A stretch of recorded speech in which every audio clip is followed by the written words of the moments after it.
আগো, আমার শাশুড়ি মাকে ভালো করে দাও মা। উনি যে বড্ড কষ্ট পাচ্ছে, ওনাকে সুস্থ করে দাও মা। এই কথা বলার সাথে সাথে বড় মায়ের ছবির সামনে থেকে একটি বেল পাতা উড়ে এসে শিখার হাতে পড়ে। বৌমা, ও বৌমা, বলি চা কি হলো? এই তো মা, এই নিন চা। আমার বাসি বিছানা তোলা হয়েছে, ঘর পরিষ্কার করা হয়েছে। আপনি তো এইমাত্র ঘুম থেকে উঠলেন মা, চা দিলাম।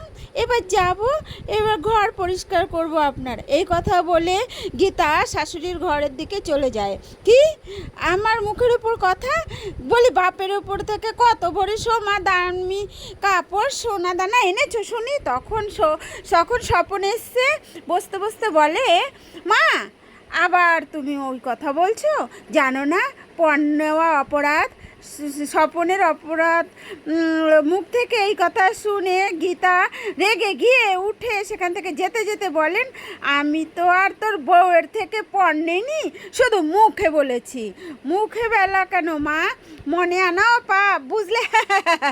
এইভাবে শিখার জীবন কাটতে থাকে, কিছুটা খুনসুটে, কিছুটা অভিমান আর হাসি মজার মধ্যে দিয়ে।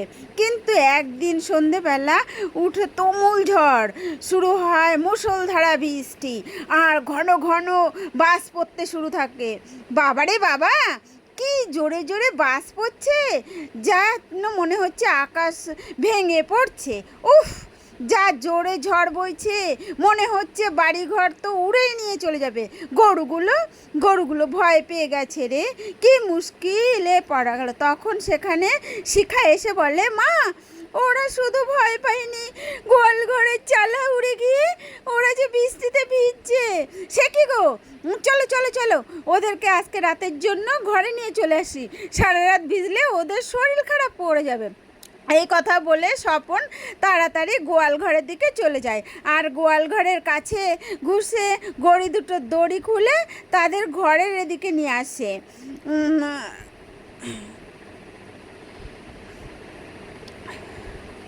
এই দেখে এই গীতা বলেন, ওরে শোভন, তাড়াতাড়ি ঘরে ঢুকে আয় বাবা, আজ পর্যন্ত ঝড়ে আমার গোয়াল চালা উড়ে যায়নি। তুমি এই বাড়িতে পা দিয়েছো কি না জানি, কি এই ঝড়ে কি কি ক্ষতি হবে। এই কথা শুনে শিখা তাড়াতাড়ি ঠাকুর ঘরের দিকে যায়। রক্ষা করো বড় মা, রক্ষা করো, এই ঝড় বৃষ্টি তুমি থামিয়ে দাও মা, আমাদের বাড়ির গোয়াল ঘরের চালা উড়ে গেছে, এমন কত মানুষের না জানি কত ক্ষতি হচ্ছে, রক্ষা করো বড় মা, ঝড় বৃষ্টি থামিয়ে দাও বড় মা। এরপর ধীরে ধীরে ঝড় বৃষ্টি থেমে যায়, আর পরের দিন সকালে স্বপন আবার গোয়াল ঘরের চালা ঠিক করে। এরপর কেটে যায় বেশ কিছু মাস। স্বপন সকাল হতেই কারখানার কাজে বেরিয়ে পড়ে, আর শিখা সারাদিন ঘরের কাজ করে। আর গীতা দেবী, বৌমা আমার পাটা একটু মালিশ করে দিয়ে যাও তো, আমার এখনো সকাল থেকে স্নান খাওয়া কিছুই হয়নি মা, ঘরের কাজ করতে করতে এখন 3টে বেজে গেছে, আপনি একটু বিশ্রাম করুন, আমি চান খাওয়া সেরেই আসছি মা। কি আমার পায়ে যন্ত্রণা করছে, সেখানে তোমার চান খাওয়া আগে হলো? তা কাজ করতে করতে বেলা হয়েছে বলছো, তা সংসারের কাজ করবে না কি বাপু সারাদিন বসে থাকবে? শিখার প্রতি গীতার একটুকু স্নেহ মায়া মমতা কিছুই ছিল না, তার শুধু একটাই অভিযোগ, ছেলের বিয়েতে না পেলাম দামি দামি শাড়ি, না একটা কিছু। এদিকে কথা শুধু কাজ করতে করতে বেলা হয়ে গেছে। একদিন রাতের বেলা স্বপন বাড়ি ফিরে তার মাকে বলে, মা গো, আমার খুব বড় ক্ষতি হয়ে গেছে মা, মা মা গো। এ কি রে স্বপন এমন করছিস কেন, কি হয়েছে তোর? মা, আমি যে কারখানাটায় কাজ করতাম সেই কারখানাটা বন্ধ হয়ে গেল মা, সবাই মিলে অনেক চেষ্টা করা হলো কিন্তু কিছুতেই কিছু হলো না মা, আমার চাকরিটা শেষমেশ চলে গেল, চাকরিটা চলে গেল মা। এ কি বলছিস স্বপন, দেখেছিস তোকে আমি বলেছিলাম, ওই মেয়ে যবে থেকে এই বাড়িতে ঢুকেছে তবে থেকে কিছু না কিছু হয়েই চলেছে। এই কথা শুনে শিখা সেখান থেকে ঠাকুর ঘরের দিকে চলে যায়। হে বড় মা, তুমি আমাকে কোন পাপের শাস্তি দিচ্ছ? ছোটবেলায় বাবা মাকে হারিয়েছি, মামার বাড়িতে মানুষ, কোনো দিন তোমার কাছে কোনো অভিযোগ করিনি। চিরটা কাল তোমাকে সেবা দিয়েছি, পূজা অর্চনা করেছি। আমার কোন ভুলের শাস্তি তুমি আমাকে দিচ্ছ? বলো মা, বলো আমি কি ভুল করেছি? তখন সেখানে গীতা দেবী এসে বলে, অমনি কাঁদতে কাঁদতে এসে ঠাকুর ঘরে বসে গেলে হলো না? ঘরের কাজগুলো কে করবে শুনি? তোমার জন্য এইসব হচ্ছে। এই কথা বলে গীতা দেবী সেখান থেকে চলে যান। আমার সাথে কি হচ্ছে? সত্যি তো যবে থেকে এই বাড়িতে এসেছি কিছু না কিছু অঘটন ঘটেই চলেছে। কেন এমন হচ্ছে বড় মা? না না, আমাকে আজই বড় মায়ের মন্দিরে গিয়ে পুজো দিতে হবে। এই কথা বলে শিখা বড় মাকে পুজো দেওয়ার উদ্দেশ্যে যায় বড় মায়ের মন্দিরে। মা গো, মা গো, কৃপা করো, কৃপা করো গো মা। ও মা, তোমার পণ অপরাধ। শিখা দেবারাত্রি বড় মাকে স্মরণ করতে থাকে, ঘরের সব কাজ সামলেও সে বড় মায়ের সেবা করতে থাকে। এমনই একদিন রাতের বেলা, আমি যে আর স্থির হয়ে থাকতে পারছি না শিখা, মাসের পর মাস কেটে যাচ্ছে, একটাও কাজের ব্যবস্থা হচ্ছে না। তুমি এত দুশ্চিন্তা করো না গো, আমার বিশ্বাস বড় মা ঠিক তোমাদের সংসারে সুখ শান্তি ফিরিয়ে দেবে। কবে কবে বড় মা আমাদের দিকে মুখ তুলে তাকাবে? এত তাড়াতাড়ি ধৈর্য হারিও না, তুমি চেষ্টা করতে থাকো, ঠিক সময় কিছু না কিছু ব্যবস্থা উনি ঠিকই করে দেবেন। আমি যে দিবারাত্র তার কাছে প্রার্থনা জানাতি। পরের দিন সকালবেলা যখন স্বপন তার মা বসে চা খাচ্ছিল,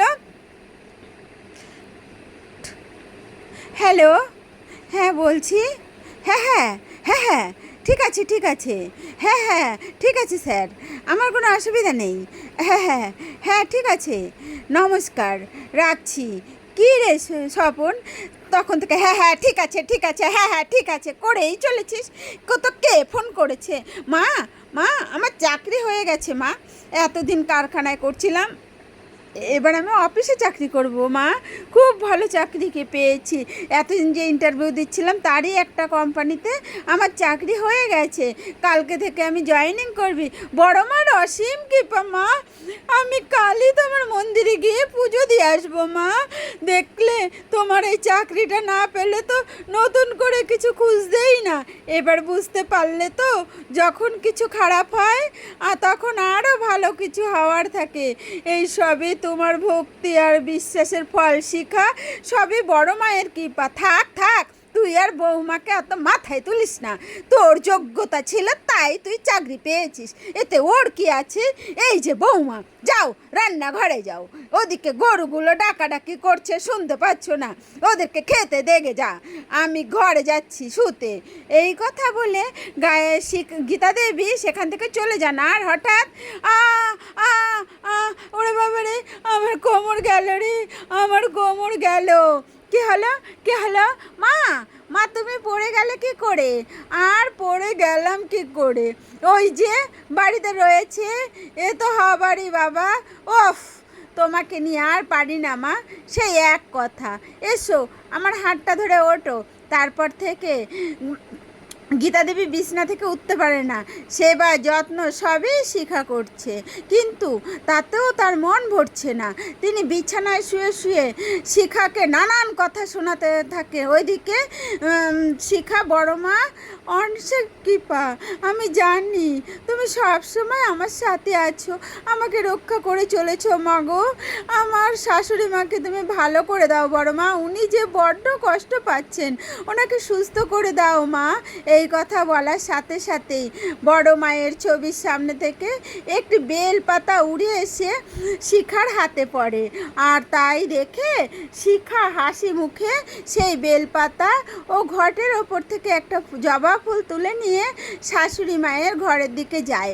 মা, আজ বড় মা আমার প্রার্থনা শুনেছেন, আমি ওনার আশীর্বাদী বেলপাতা আর জবা ফুল এনেছি মা, এটা আপনার মাথায় ঠেকিয়ে দিই, আপনি নিশ্চয়ই সুস্থ হয়ে যাবেন।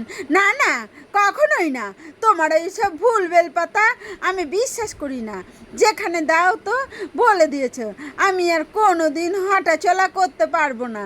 সেখানে উনি এসে একটা বেলপাতা নিয়ে এসছে, তুমি যাও তো এখান থেকে। শিখা আর কোনো কথা না বললে ফুল আর বেলপাতাটি শাশুড়ির বিছানার এক ধারে রেখে দেয়। এর পরের দিন সকালবেলা শাশুড়ি ঘুম থেকে উঠতেই কেমন কেমন যেন আমার কোমরের ব্যথাটা কম কম মনে হচ্ছে। ও মা, কম কোথায়? আমার কোমর তো ব্যথাই নেই। শুভ, স্বপন, ও স্বপন, স্বপন রে, আমায় ডাকছিলে মা? তোমাকে কিছু লাগবে? শিখাকে ডাকবো? আমার হাতটা একটু ধর তো বাবা, দেখি হাত থেকে নেবে, হাঁটতে পারি কি না। এই কথা বলেই সেই স্বপনের হাতটা ধরে খাট থেকে নামে, তারপর ধীরে ধীরে হাঁটতে শুরু করে।